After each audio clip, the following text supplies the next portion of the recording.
when you ask them what their favorite superhero is, you'd be like blown away when like, I didn't have a superhero. What are you talking about? I'm like, how do you not have and I'm like, oh, okay. And then when they were used to bring up like, but we're so excited about this movie, I'm like, why? It's just a superhero movie. And I'm like, oh, it's like, I get it now.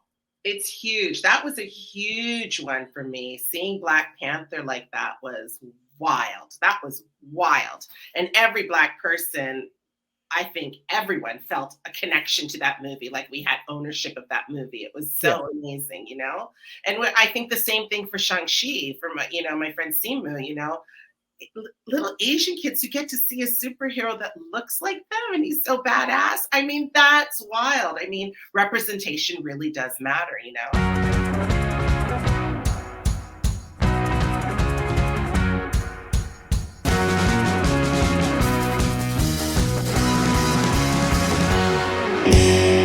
I want to ask you, like, because we're going to talk all over the place about how you kind of got into acting, like obviously the show. I'm going to tease the show a bit, but I want to ask you, like, when did you get interested in acting? Like, who were some people that you looked up to and said, you know what, I want to do this. This is the thing that I dreamt about doing. I have always wanted to act, I think, from the time I was like knee-high to a grasshopper. I was that kid that TV was my babysitter. I watched a lot of TV, and that was the thing that I always wanted to do. So things like, watching Good Times, Different Strokes, Facts of Life, all of those shows were things that I thought I could be on that show. I want to do that. I mean, it even goes farther back to like being in nursery school and being in the nativity plays. I was all up in it. I was ready from the time I was little. We have over here, it's like a memory or keepsake book, and it goes from the time you're in nursery school all the way up until I hit university. And every year it said, what do you want to do when you grow up? And I'm like, the first one is always actor. Yeah. Actor was always the way. So I got into it, quite honestly, singing in church, doing plays, all of that kind of stuff. I've always wanted to do it. So like, tell me a little bit, because obviously, like you said, you're involved in like musicals. Now I tell people when they're on this show, it's pretty much like, I know a little bit about you, but if I know everything, it's almost like, why have you? It's almost like, I'm just going to be here going like, yes, I know. But like, I read that it was like Mamma Mia was one of the things. And I like, for me now, maybe you kind of grew up with Mamma Mia. This is something that you wanted to be in, but like, I always thought when I was smaller, I was watching like High School Musicals, like the actual, like the Disney High School Musical. Yes. And my thing is like, yeah, I liked it. I liked the first one, the second one, the third one. When it went to the movie theaters, I'm like, all right, now you're just trying to get us for every dollar that you want. And then they made High School Musical, the TV show. Yes. And I was like, okay. I was like, now we're really stretching, because it's like Disney Plus is running out of ideas. But from that we get like Olivia Rodrigo, which is okay. But I want to ask you with Mamma Mia, I kind of went off there, but I want to ask you, like, when you got this role, was this something that you were kind of like, yes, I finally did it. I've made it. This is, it's all uphill from here. I honestly, when I was auditioning for it, when it came out, I had no idea what it was. And at that time, when you put in Mamma Mia, it was some kind of pizza joint in New York State or something like that. Like nothing came up about the musical. So there was really nothing to find out about it. I knew I liked ABBA music. Yeah. Okay. And I kind of went out on a lark. Like I went in to an open call. I was working that Saturday at my day job. I went to the open call and they're like, great, you got a call back. I'm like, that's amazing. I had no idea. And then I go to the call back. I'm like, great, you have a call back. I'm like, come on, that's great. Last call was the final call. Didn't know it was the final call. And like the entire creative team from England was there. I had no idea. And then I get into the room and it's like all Stratford Festival, Shaw Festival, like all the who's who of like musical theater people are in this room. And I had ignorance is bliss. Let's just put it that way. But when I got the show, even rehearsing it for the 6 weeks, Bjorn and Benny were there, like all of this stuff, people were in from New York. I still was kind of blissfully oblivious to what was going on. Tons of Broadway performers were in the show. No idea. I didn't kind of realize what a big deal it was until the dress rehearsal, the invited dress, which I didn't really even know was a thing. And I'm putting on my costume, and the Royal Alex is packed. It's jammed, like to the rafters. And I grabbed somebody. I'm like, this is an invited dress. He's like, yeah, it's full. He's like, yeah. I'm like, oh my God. And we do this show and people are like overjoyed and it's amazing. And I just thought, I guess I did it. And I kind of thought that would be the end of it. I do this for 6 months and that would be the end of it. 20 odd years later, here I am still doing it. Yeah. Do you find because everyone has a different kind of sense of going into a performance or an audition, like, do you find not knowing, like, obviously that it was a bigger deal than what it was kind of helped you? Because I know for me, I'd like to believe anyway. Now I come from like public speaking backgrounds and whatever, but like, I always think that kind of helped me growing up to be a public speaker because you can speak to a wide audience or a small one. But in my mind, I always get anxious of like, oh my God, look at that crowd out there. But then as soon as like, it's almost like I have parents that are more or less like, all right, you signed up for this. So if you don't go out there and nail it, like you're not going to hear the end of it. And they'll make you go out on stage. Let's put it that way. So I was kind of like, if I don't do well here, I'm going to get told when I get home. Like, so I was like, just get out there and do it. But I always felt the moments, like the 3 minutes right up to 30 seconds before you do your speech or whatever, you're kind of like, I want to get out. I want to get out. I want to get out. I want to get out. And the next minute they're like, okay, action. Or like, your turn. Yeah. You're like, all right. And then you get ready. And then when you're done, you're like, oh, that wasn't so bad. But like, if someone had to tell you beforehand, like, Brian, there's like a lot of audience there that's waiting for you, I'd be like, I get it all in my head. But if someone was like, yeah, there's like 5 people and you see there's 50, you're kind of like, you lied to me. I'm going to talk to you about this after. But right now there's 50 people out there that are expecting something from me. So let's go. Right. I actually, yeah, it's better for me if I don't know. I even to this day, I mean, sorry, any director who decides to hire me, but yeah. I don't read breakdowns fully. So I never know what network it's for, if it's a huge motion picture, if it's Spielberg who's casting it, who's the lead. Best for me not to know. When I do the audition, everybody's auditions get treated the same way. If it's an indie film to big blockbuster, y'all get treated the same way. It's better for me not to know because I do get super nervous about it. So yeah, I am definitely that person that it's better for me to know after the fact. Because then once you're out there, you're just doing it and it all feels the same. But yeah, better for me not to know if the place is jammed to the rafters and I didn't expect it.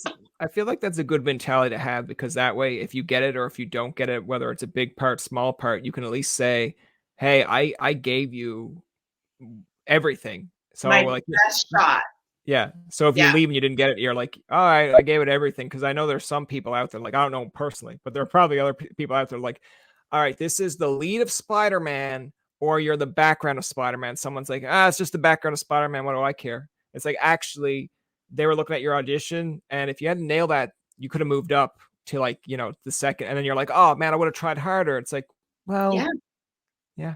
You just I feel like it's the thing with anything. You have to always put your best foot forward, right? What's the point in doing it if you're going to half-ass it here, but tomorrow you're going to be amazing? Like, I feel like it all the way through. I want anybody who sees my work to be like, oh, she's great. She did really, really good. You know what I mean? That way, if you do, mess up on one, they go, she's usually amazing, which has actually happened to me before where I actually really messed up in an audition. Right after Mamma Mia, I was going first audition that I'd done in a long time. And I had a really bad day. And I went into that audition and thank God I had a friend on the other side of the table and she's like, I don't know exactly what happened there, but she's usually better than this. And they gave me a shot. I actually got the job and I shouldn't have. It was terrible. It was a terrible one. That's when they go back and look at the film and go like, really? This girl? You Yeah. sure? It's like, Like, yeah, I'm sure. I Yeah, ended up breaking down and crying in the audition and couldn't remember my words to my song. So it was really bad. yeah.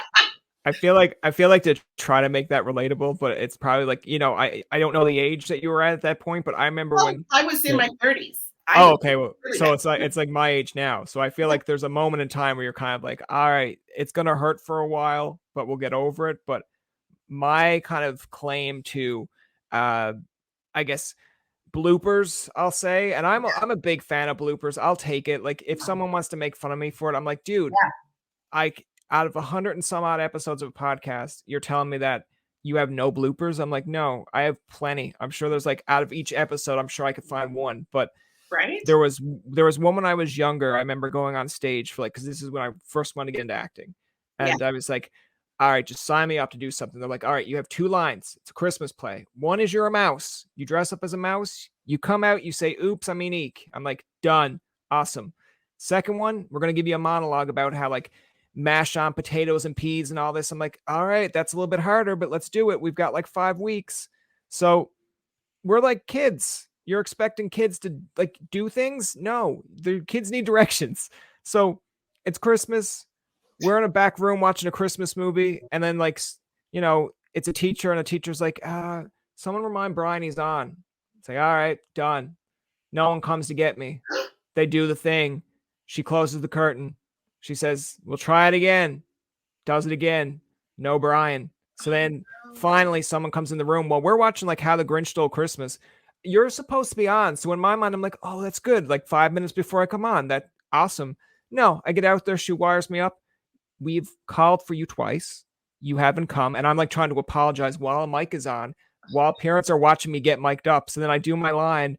And then afterwards, she's like, you did fine, but nothing's going to recover from that. And I was just like, the way that she just like, I don't care if you nailed that out of the park and there was like a person there ready to sign you, you know. And I was just like, well, Done. it's not on me. It's on you trusted kids.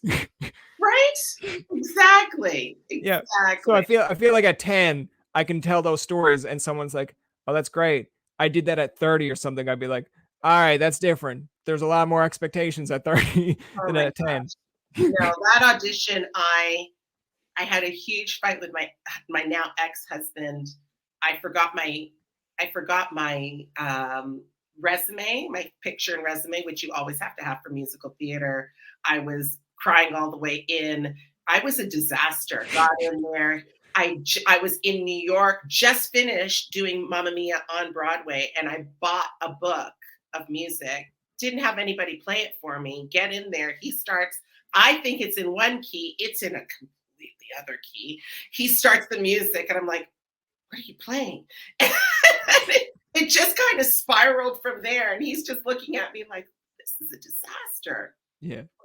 He was very sweet, but then had a great summer that year doing a great show. Like somebody couldn't do it, and they gave me a shot, and turned out okay. So like I guess I'm just kind of curious because there might be other actors, young people out there that are interested in this kind of stuff, because this is kind of why I like chatting with people like yourself. Yeah. But like, so how do you essentially kind of, you leave this and you think, all right, this is disasterful. Like, what goes through your mind and how do you bounce back? Because just say some people go like 3 or 4 years and then they never get a call and they're like, okay, that just blew it for me. Some people get like the next day a call going, hey, I know you didn't nail this, but here's another part. And then they get that part. And then it's like, oh my God, that was good. I never got that part. But like, how did you bounce back? Well, it was good from that one, at least, because my agent called me after I auditioned. She said, "So you didn't get it?" I'm like, "Duh, I was terrible. I was terrible." Yeah. And she was like, "Okay." And then a week later, she calls me. She says, "You got it." I'm like, "How? How?" Yeah. You're more upset that you have it now. Yeah, I was like, "That's crazy." But then I don't know. I guess whenever I do auditions now, or my philosophy with auditions is that that's a moment in time, right? It's a snapshot of a moment in time. And I kind of try to let it be. So I try not to think about them after I've auditioned for them. Sometimes I have to go back if I have a call back and go, what audition was that? And try to figure it out. So I think that if you can let that be the snapshot in time, capsulate it, let it go, just like a balloon and let it fly up into the air and let it go. I think that it's a easier way to kind of deal with it. And the nice thing is that I could sing, and there, and I'm of a certain age, and I'm a Black woman, and they were doing shows like that. So the calls kept coming in. Yeah. So I was lucky that way. But yeah, I think that you have to kind of let it go. And I've had bad auditions as well. I've again had bad auditions where I've thought and booked the stuff. So there's something in there that even the bad auditions could be good auditions. They see something that you didn't see, I don't know. Yeah. It's weird. Like, it's a weird dynamic, because I guess sometimes you got to be in the room to kind of figure out, like, because I'm sure when you go, I've done it myself. Sometimes I'll look at movies and I'll be like, how is this person cast for this role? But at the same point, it's like, it's what you call, I guess, like a couch fan, I guess, Yeah. where it's kind of like, all right, well, you do better. I'm like, hey, I didn't say I was going to do better. It's just, I'm just kind of curious, like how, like I'm looking at like, the Spider-Man. I grew up with Tobey Maguire as Spider-Man, and I thought as a kid, yeah, that kind of makes sense. Like Spider-Man's a lanky kind of fella. And then you see like Andrew Garfield play it, Tom Holland. I'm like, okay, but like I was interested reading up on it, where it was like Tom Holland was this whole other approach where they were like, yeah, we need to go get like younger, like not muscle guys to play these roles. And I was like, oh, and then I didn't even think about it till I read the article. I'm like, you're right. Because when you look at like a Ryan Reynolds, kind of like when they go to get these roles, they have to get super buff into this stuff. And I was like, all right, makes sense. But then I look at like Batman, and to me, Batman has always been like a Bruce Wayne, like kind of like big built guy. And then it's like you see Patterson now playing it, and I'm just like, there's a part of me that's like, really, the Twilight guy? But then there's a part of me that's like, all right, whatever. It's not necessarily drawn for me. Maybe there's an audience out there that's like, I like this guy as Batman. I'm like, good. That's as long as someone's out there watching it, I guess. But in my mind, I'm like, how did we go from buff to like, all right, but it makes sense to me, but I don't know why it makes sense. The pendulum will swing a little bit my way. We've gone buff, we've gone thinner, maybe a little bit thicker. Yeah. Superhero, I'm down. Yeah. a little extra padding, a little honor, maybe. Yeah. Like I just think it's interesting because now again, I'm obviously coming from like the white side of things compared to you in the black background here. But like when you had Chadwick, I think that's his name, that was playing and like his the role that he had in that movie. Like again, I will be the first to say I'm not into action movies, like that kind of thing. But I was like, that's, to me, now I'm white looking at it, but I'm like, that's really cool. That's interesting that there's going to be a young black audience that's like, finally, we have someone that we can call our own. I'm like, as a kid, you don't think about this. So like when you got older, you're like, that's cool, because I'm going around saying my superhero is Spider-Man, Superman, Batman, but I'm in Newfoundland. So like we don't have a big black community. I didn't graduate with a whole, so like it never really rang to me. And then when I moved to Ottawa, yes, you get a little bit more of the black culture, but like when you ask them what their favorite superhero is, you'd be like blown away when like, I didn't have a superhero. What are you talking about? I'm like, how do you not have and I'm like, oh, okay. And then when they were used to bring up like, but we're so excited about this movie, I'm like, why? It's just a superhero movie. And I'm like, oh, it's like, I get it now. It's huge. That was a huge one for me. Seeing Black Panther like that was wild. That was wild. And every black person, I think everyone felt a connection to that movie. Like we had ownership of that movie. It was so amazing, And I think the same thing for Shang-Chi, for my friend Simu, little Asian kids who get to see a superhero that looks like them and he's so badass. I mean, that's wild. I mean, representation really does matter, I mean, the superhero that I kind of attached to from the movies in the beginning was it Angela Bassett? I'm pretty sure it was Angela Bassett played the first Storm. Okay. I think it was Angela. And I was like, yes. I want to be her badass. Give it to me all the days. I love things. Yeah. Those are the kind of things that you just go, oh, I can see myself, Yeah. Yeah. I think it's because, it's funny because when you talk about the movie side of things, like I want to talk about, because you mentioned a couple of the TV shows that you grew up watching and said like, oh, you could see yourself in that. Like I look back at it and, I'm watching Full House, Boy Meets World, a bit of a random one that some people would be like, really, you were watching that? But like Family Matters, I love Yeah. Family Matters, but like it's always that kind of, to me, I think it's the way they presented it. Now it's like Blackish does a really good job of this too, of like how they present the family, but it wasn't just strictly stereotypes, because sometimes when you're watching a white sitcom, Yeah. right, it's almost like, all right, this is the black family next door, we got to make them seem like they have issues, blah blah blah. I'm like, but Family Matters kind of made it sound like we're just a normal family, man. Like we're just a black family, and we have an Urkel next door, just like you would have a geek next door. And I'm like, Exactly. all right. And I think that's what drew me to it. And the same with like Fresh Prince. It's kind of just like, you're not portraying them as like what we would see in a white sitcom of like, oh, like this is a low income bad family or whatever. You're portraying it as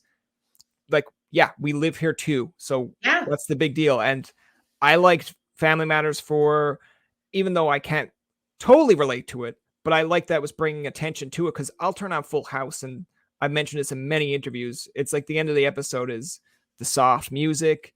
It's like, oh, Michelle, you ran away from home, but I'm so glad you're happy, like you're back. And I'm like, yeah, that's right. And then you turn on like Family Matters. It ends with like, hey, people in Chicago, pass in your guns. I'm like, okay, what's going on in this episode? But I'm like, Yeah. I get it. I get where it's geared towards, but I also like that you're sending a message towards that, where it's almost like we're not avoiding what's going on here. We're basically bringing light to that. And I'm like, all right, something that I don't think white sitcoms would do that much. It's almost like, yeah, we understand what's going on in the US. No, we want you to be happy. I'm like, this black sitcom over here is actually bringing attention to me of like, hey, this is what's going on now. That was Fresh Prince for me. And I mean, Yeah. I know now they have BelAir, but Fresh Prince was one of those shows that if you go back and watch, I mean, it was super funny and over the top and had some slapstick stuff, but the social commentary in that show was quite deep. Yeah. And I loved that about that show. But and the thing that I also liked about that show is that everybody liked it. You know what I mean? Even though they were making big social commentaries and all those type of things about the Black experience, everybody still loved the show and thought it was amazing. I'm really hoping that the same thing for my show, and the same thing for Cosby's show. Cosby is fraught with issues at him as a person, but the show itself was groundbreaking. Want to be a part of the Huxtables? Yeah. Who didn't? Tell me one person. I dare you to tell me. My brother would have it on every day, like after school. Now there's like a 10-year, 12-year age gap, but I was like, you know what? It's like, yeah, that makes sense. But when you're talking like Fresh Prince, it's funny because I will go back and watch episodes, and my friend loves it, but he will tell you like, oh, I like this episode, and I'll go back and watch it, like, remember this funny scene? Remember that funny scene? But then you go back and there are serious parts. Like there's the part where, of course, his dad doesn't want him. There's the part where I think Carlton realizes just because like you have all the money in the world and you're from a rich family, it's still the color of your skin. Exactly. And I was like, again, you're watching this like 10, 12, you're like, I don't really get it. But then when you get older, you're kind of like, oh, okay, this is like actually deep. Like, cause I grew up with Boy Meets World. That's like the whitest show for me. But there are deep moments in Boy Meets World where you're realizing like, all right, like this seems a little extreme, Corey. But at the same point, you're like, I get where you're coming from because I'm going through it myself. Yeah. So now when I'm older watching like Fresh Prince, I'm like, all right, I can kind of relate to it a bit, but I'm sure out there at that point, someone relates to it like way deeper. And I'm like, you know what? All right, you're bringing light to it, which is awesome. Exactly. Yeah, no, Fresh Prince that's a deep show. I'm so excited to watch BelAir because now they're doing all of that deep stuff, but with a dramatic twist on it. I can't wait to watch. I feel like there's an audience out there that's divided. Like you got to give it a chance, but I'm pretty sure I was one of the first ones where I'm like, can we just not remake shows? Can we just kind of give it original ideas? Like now, because I remember seeing the trailer and I think he walks up and I'm like, that's not Uncle Phil. Uncle Phil does not look like a mobster. And it's like, and I'm like, this looks like dark. It's almost like, what happens if Will went to Fresh Prince, but it wasn't like happy times? I'm just like, I don't want to see that. I want to see happy times. But have you seen any of it? Because it's so different. I haven't. I had to do my head. I had to literally take a step back because I'm like, okay. Like when I saw Jeffrey for the first time, I'm like, why is Jeffrey hot? Yeah. I feel like I'm worried that sometimes they'll like you take it too extreme. Like I know it's different cultures and stuff, but I don't ever want to watch a Friends remake where they're like, this is Friends, but all the serious moments. I'd be like, no, can we just not? No, I don't want to watch. I don't want to see serious Friends like where it's like, right. you know. But I want to ask you, obviously taking note of all this. Nice segue. Yeah. Let's talk about that. Like, tell me a little bit more about this show because I've seen the trailer, but for people who haven't, tell me like your role on the show and what the show is about.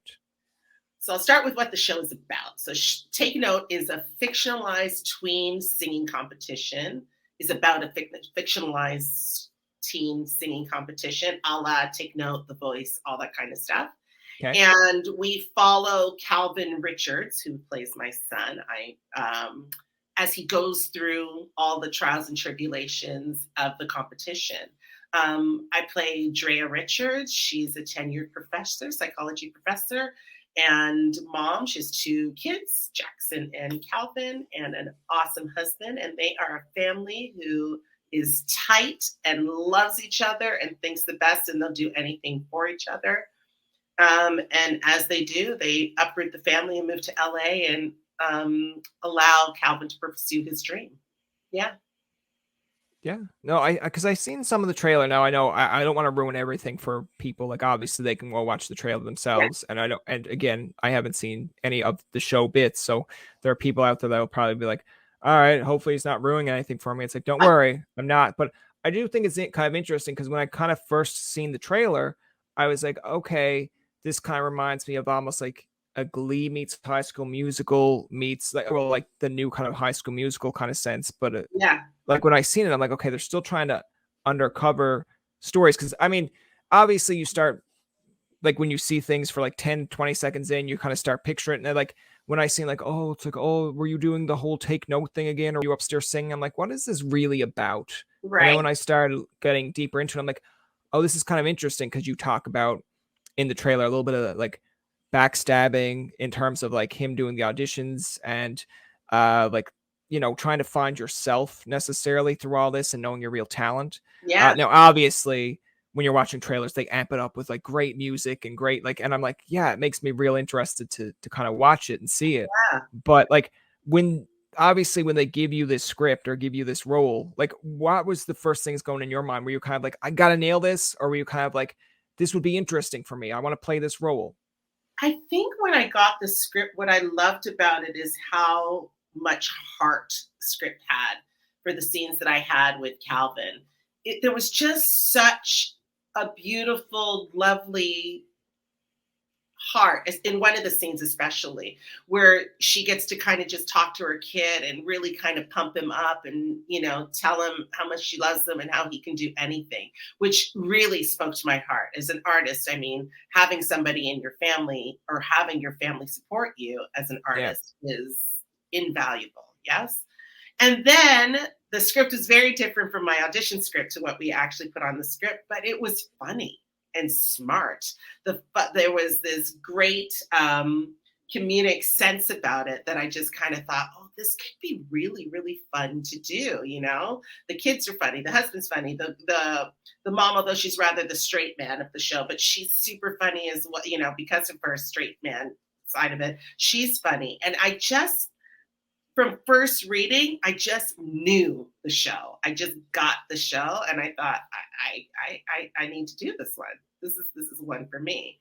So the show is funny. It's got great comic timing. Our showrunners were so great about giving us things to improv with and really kind of bring out the funny, bring us to the characters. The music is fantastic, so good.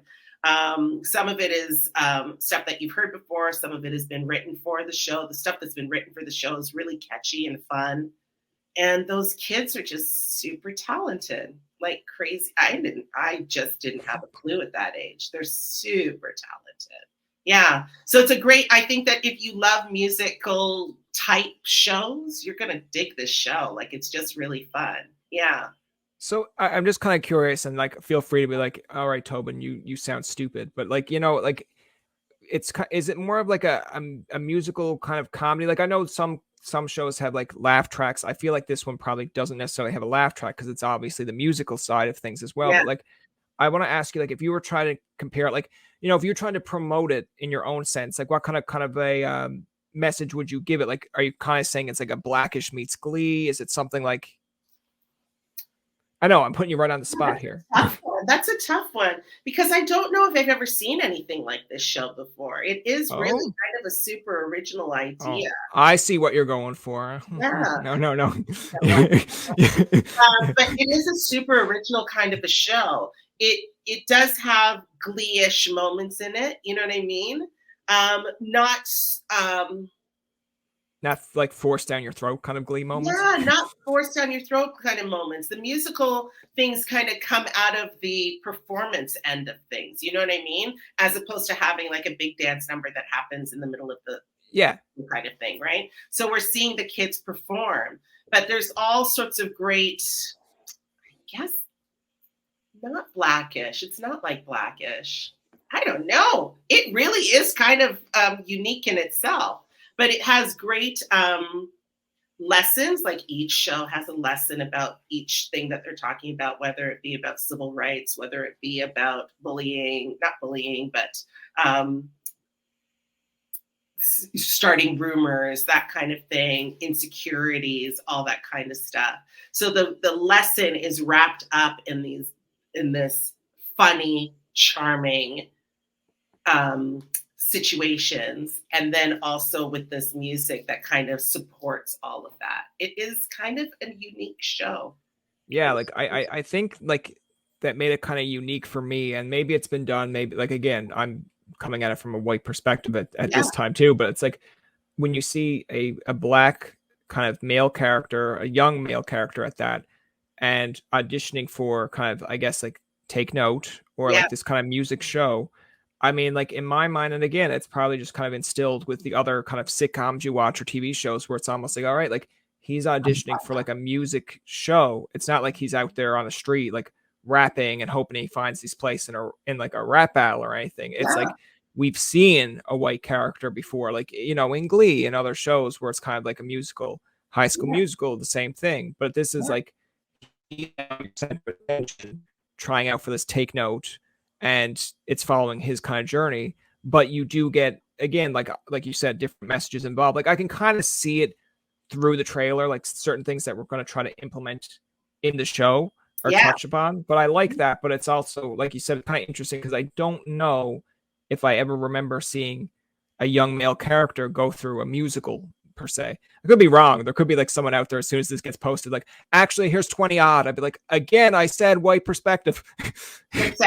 But yeah, no, it's kind of it's a fun idea because you are watching somebody blossom and grow as they go through kind of things, which I kind of think that you see when you watch American Idol, right? Yeah. But you see them from the beginning, from their auditions to where you see them at the end, whether or not they win or how far they get into the competition. They always blossom and grow and learn something about themselves, And for Calvin, as you can see from the trailer, he's kind of a shy kind of guy. And the only time that we kind of see him kind of really do his thing is when he's singing.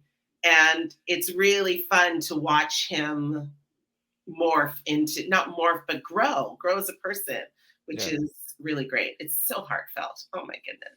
I feel like that's like kind of coming back to what you said about when you got this role, read for the role, and you've seen like, being the mother to support their son in this kind of field.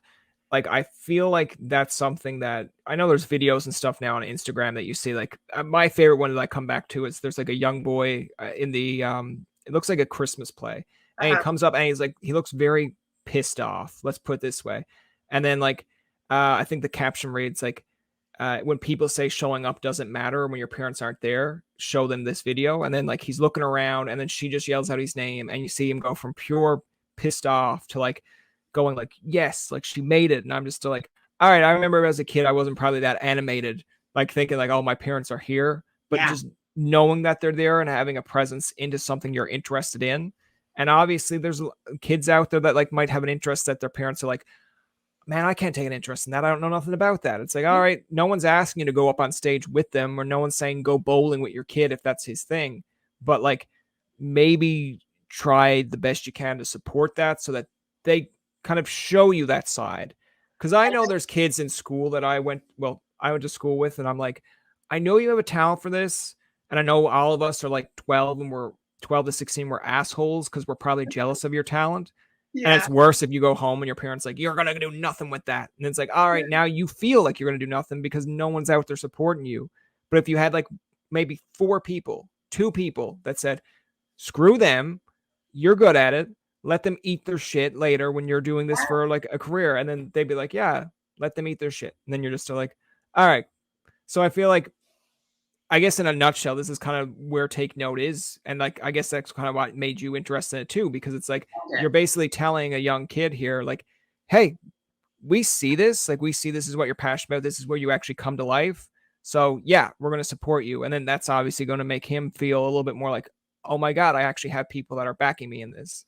Absolutely. I mean, one of our taglines is dare to dream big or find your voice.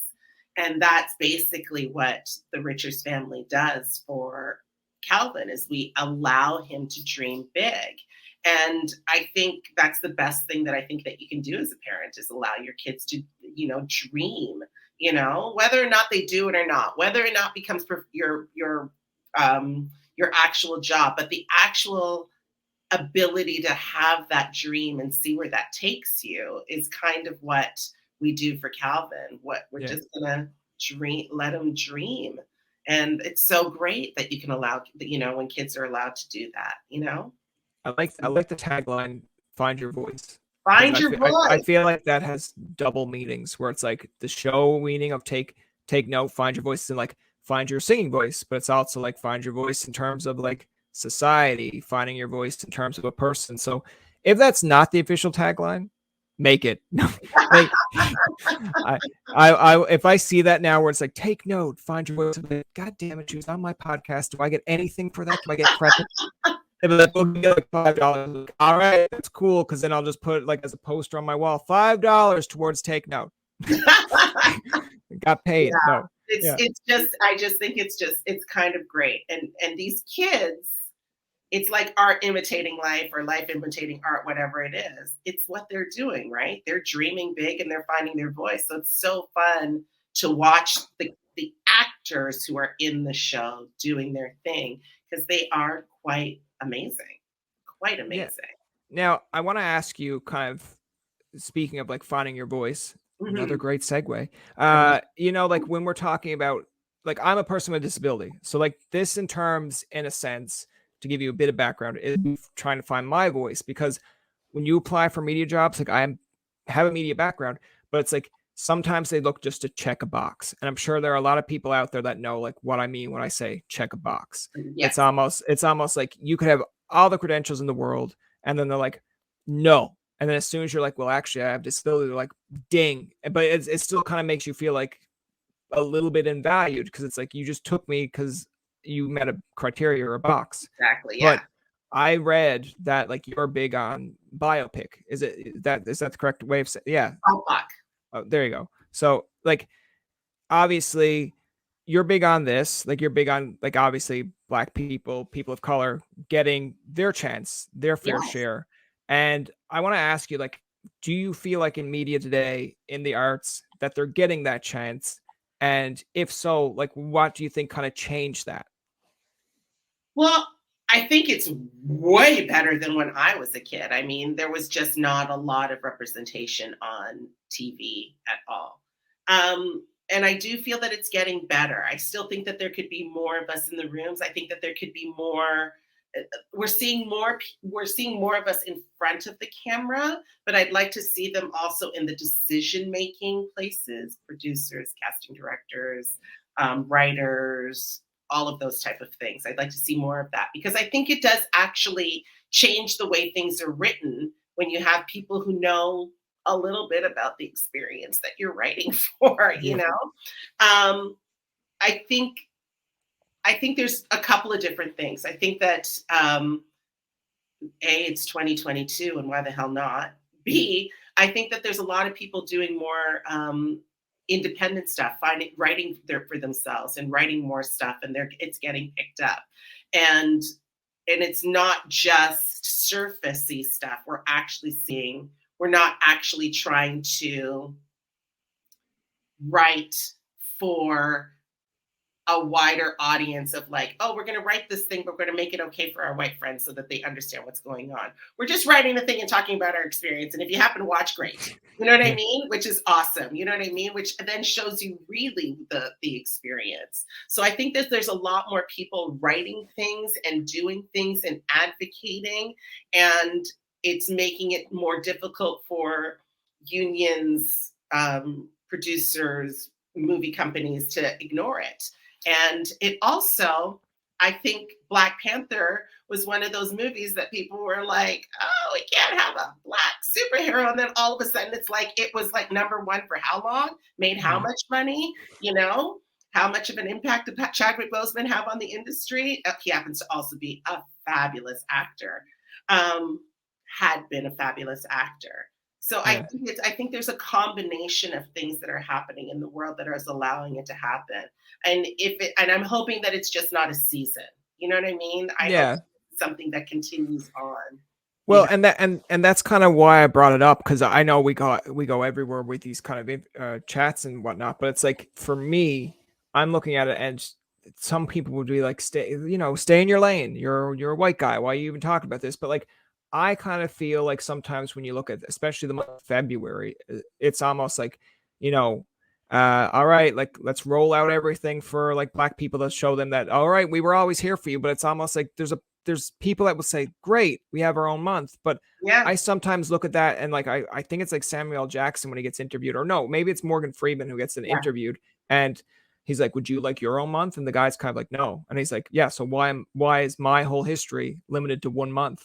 And I'm just like, I get what you're going for. I get that. The other thing is that I which I really heard recently, which, because I've always been a fan of Black History Month, but I also feel like I understand the other part of it.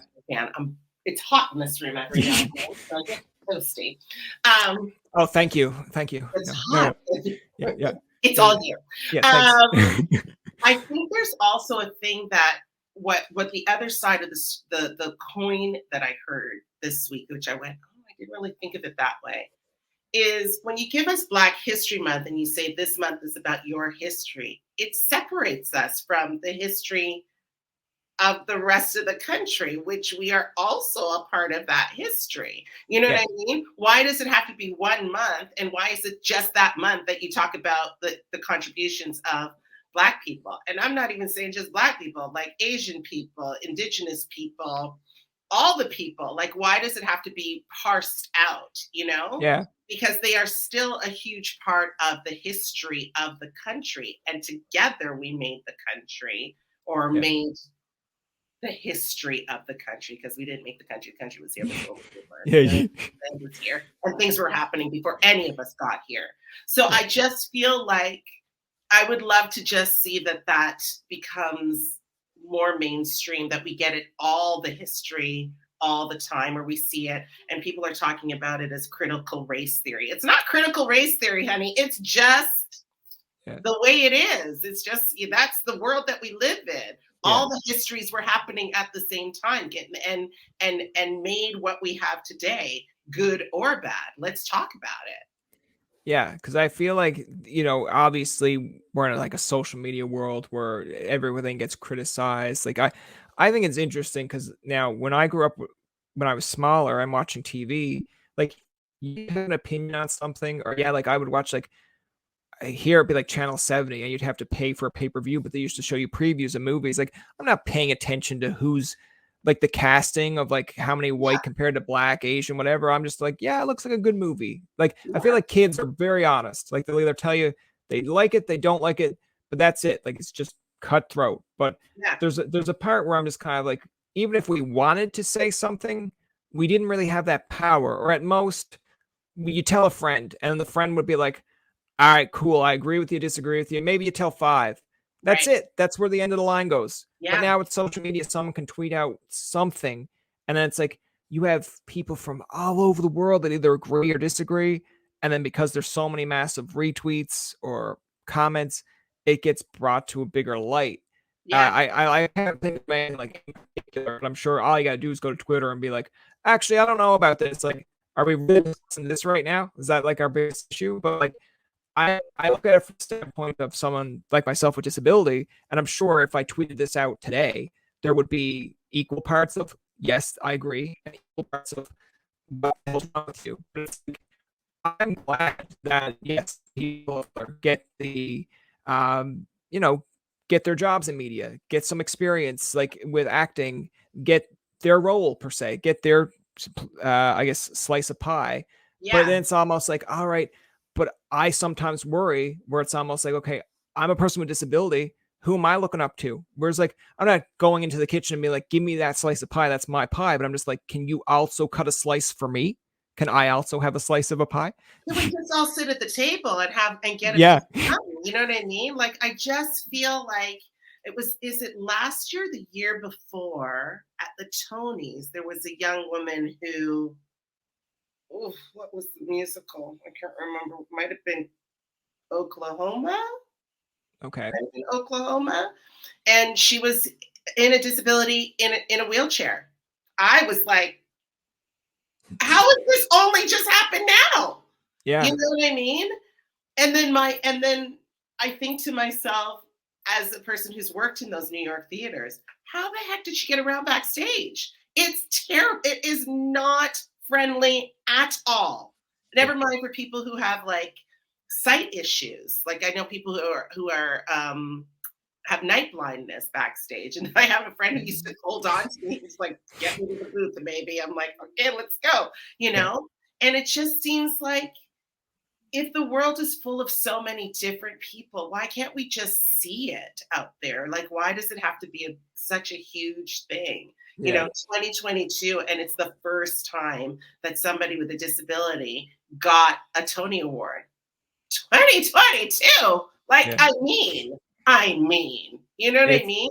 Yeah, it's just like I look at it from the standpoint of kind of like when I look at news outlets or watching news, and sometimes, and then it's like, all right, like sometimes they just throw it for like the last 15 minutes or 20 minutes of a show. It's like, all right, here's like our black news reporter with their black story of the day, blah, blah. I'm like, all right, like you think that that's kind of giving them like that voice. And yeah, there's probably people out there like, all right, we have, but I'm like, you could implement that so much better than just giving them the last 15 minutes. Like throw it in between the show, throw it in somewhere so it doesn't like make it look like so distinctively obvious. And then like obviously with the way corporations work, companies work, it's almost like, and this is another thing that's kind of bipolar, I guess, or one of the things that could throw you under the bus. But I mean, obviously with, I think it's like George Floyd. Mm-hmm. And then of course, once that happened, I was watching like TNT, like I like watching NBA and stuff too, but like you would just all of a sudden see like all these black reporters starting to do shots, and I'm like, okay, I see what you're going for now. It's almost like the world seeing what happened here. It's almost like that's not okay. It's like, well, number one, why did it take this guy so that people realize it's not okay? But it's almost like I tell people, and this is where people are like, geez, relax. But it's like for someone like myself with disability, it's almost like we need one day to see on the news a police officer beating up someone that's disabled, and it's almost like, all right, that's enough. Now we have to like get them involved. I'm like, no, it doesn't have to be that way. It's like Right? everyone has a shot here. It's not like we're taking someone's like, all right, this month it's disability month. All right, let's throw disability features. All right, disability month's over. No, it's like, how about you implement it so everyone can be involved? Exactly. It's the integration of everybody in society. It was just nice to be seen, and it's just you know, and it's coming as a black woman. It's just nice to be able to see yourself in your world. Like I remember going to the state, living in the States for a long time. People were like, wait a second, there's black people in Canada, and I'm like, yes, there's black. Yeah. You know, like it's just so frustrating, like, you know, and a rich black community in Canada, huge, you know. Yeah. It's just I bring it up just because there's a point of me that's like, you know, you're talking about obviously the Tonys and then the first disabled person to get a Tony, but I'm looking at it and I'm like, all right, that's great. But like I'll turn on the news up here in Canada and we have Janella Massa that does great with CBC, but like someone gave them a shot and said, let's run with it. Let's see how she does. Now, obviously, if you follow her on like Twitter and I think TikTok, she like will tell you like she still gets hate mail and stuff. And I'm like, that's so weird. But like she takes it like a champ.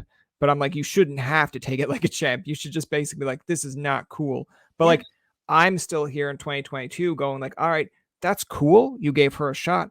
But where is your first kind of person with disability on a newscast, person with disability covering stories? Because to me, that's representation for myself. Now, I'm not saying you have to take someone out of their role. I'm just saying, hey, add to it, add more, like, right? Like, I think when I do this podcast, for example, that's kind of like when we're talking about voice and finding your voice and having, I guess, a reach. Like, to me, this is kind of why I started this podcast, because I was applying for all these different roles at places. And I was like, I know I have the background. I'm not walking in here like with a fish hook and being like, oh yeah, I used to fish and I want to be in media. They'd be like, you don't have any media background. I'm like, I have everything you asked, but I'm still not getting here. And then you do internships and it's like they gave you nothing. Now, I'm not saying it's just because of disability. Internships are like students where it's like, all right, just go do something to keep you busy. I'm like, that doesn't help any of us here. But when I started this, I was like, all right, let's give people that you probably don't see as often a voice, which is someone like myself, someone like yourself. Yes, you can have the mixture of acts in between that people know, but that's the whole idea, to blend it together. So like if someone goes and watches this episode, they're like, oh yeah, I've seen that show and I liked it. Oh geez, he's also had the Arkells on.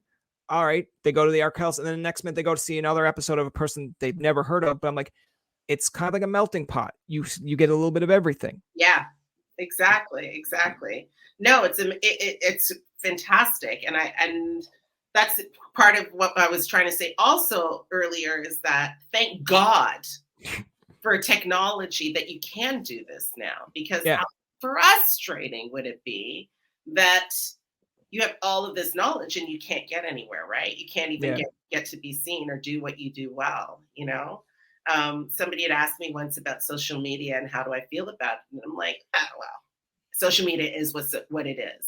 But I will say the one thing that's coming out of it is that people are being able to show creativity in a space and get it out to a wider audience than, you know, hey, Bob, let's play in the barn. You know, they're getting to do much more, you know? Yeah. It's funny because that was my next question. No, I'm like kidding. I feel like it's down. It would have been down the line, but yeah, I think a social media can kind of be like, to people, it's a double-edged sword. Like some people say, I need social media for my career to stay active. I'm one of those people that's like, if I don't post, people don't know I'm here. But at the same time, I'm like, I'm not out there posting 3 or 4 times a day. I'm like, dude, here's a new episode. You like it? Great. Like, you want to build your own kind of following, not just a following built on, I guess, clout, or just because, hey, I didn't post today, but here's a picture of myself. And they're like, dude, I get it. Like you're looking for stuff. I'm like, no, I'm not that type of person. Like I might take 3 years to get like 300 or 400 followers because I don't follow that norm. But at least I know in the 4 years, yes, I worked my ass off to get those 400. And they're legit following me and not being annoyed that I post every day of something, like just be like, oh, I need to be seen. So here you go. Here's my toast. yeah. But then there's people out there that just will say, yeah, social media is the worst. And I get that side of it too. But like, I like that your kind of answer to it was like, you know, it is what it is. It is what it is, unfortunately. I mean, I do it, but I'm not great at it. I find that I lose steam. Like I was trying to do a post this morning and trying to get all the hashtags and trying to get everybody on there and all the ads. And then I lose, and then I go, oh man, I made a mistake and now I can't go back. And then I have to start. Yeah. And then I'm like, I think I'm going to get something to eat. Yeah. Yeah. It's funny because it's like when you look at some of the hashtags where it's supposed to say like comedy or podcast, and you'll see where it says podcast or like, you know, I've done that. And then it's like 20,000. I'm like, see, we're like, you're probably laughing at the person who's like, oh my God, this idiot put in podcast instead of podcast. And you're like, yeah, but look, 20,000 other people also did that. And then there's people out there that's like, that's how we're going to market our stuff. It's not going to be called a podcast anymore. It's a podcast. And I'd be like, genius. Take But I it. don't know how many people are going to follow that. It's like me going on and saying Tobin tonight, and then every time I put in Tobin tonight, I leave out like just an N or Yeah. an I, and then people are like, I can never follow him because he always misspells it. It's like, yes, but that's how you're going to know that you're a legit fan base, because you know that he always misspells it. Exactly. I'd be like, where are my Tobin two newts? And then they'd be like, why is he leaving out that last T? It's like, because he knows if you're real. Exactly. That's going to do it for this episode of Tobin Tonight. Our thanks to Nadine Whiteman Roden for coming on to the show. Remember, you can find past, present, and future episodes on TobinTonight.com, Spotify, and iTunes. Follow us on Twitter, like us on Facebook, and leave a comment or two. For Tobin and myself, this is Jacob saying thank you for listening and good night.